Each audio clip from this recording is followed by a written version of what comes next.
Episode number 61. There was a great hurry in the streets of people speeding away to get shelter before the storm broke. The wonderful corner for echoes resounded with the echoes of footsteps coming and going, yet not a footstep was there. A multitude of people, and yet a solitude, said Darnay, when they had listened for a while.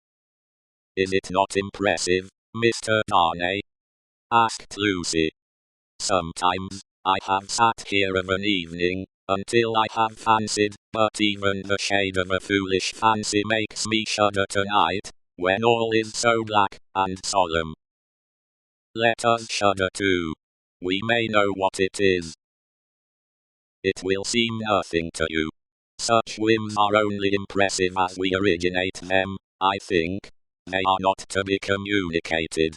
I have sometimes sat alone here of an evening, listening, until I have made the echoes out to be the echoes of all the footsteps that are coming by and by into our lives. There is a great crowd coming one day into our lives, if that be so. Sidney Carton struck in his moody way. The footsteps were incessant, and the hurry of them became more and more rapid.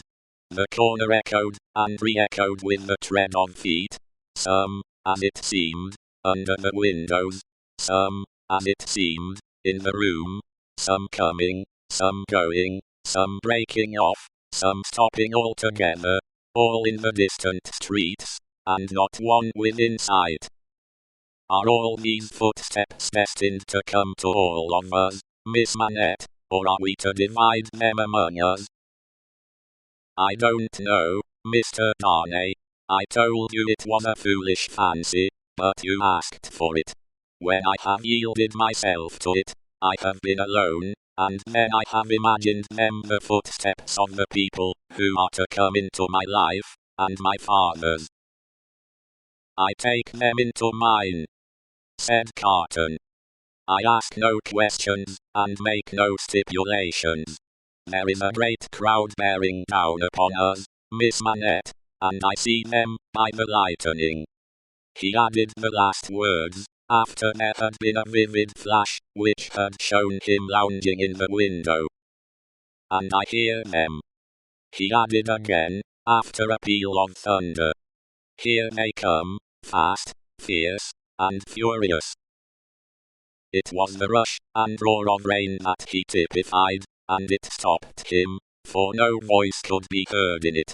A memorable storm of thunder and lightning broke with that sweep of water, and there was not a moment's interval in crash, and fire, and rain, until after the moon rose at midnight.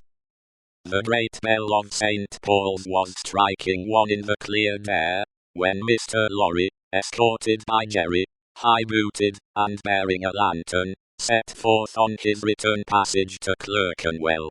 There were solitary patches of road on the way between Soho and Clerkenwell, and Mr. Lorry, mindful of footpaths, always retained Jerry for this service, though it was usually performed a good 2 hours earlier.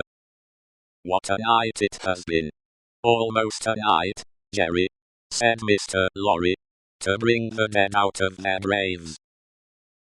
I never see the night myself, master, nor yet I don't expect to. What would do that? Answered Jerry.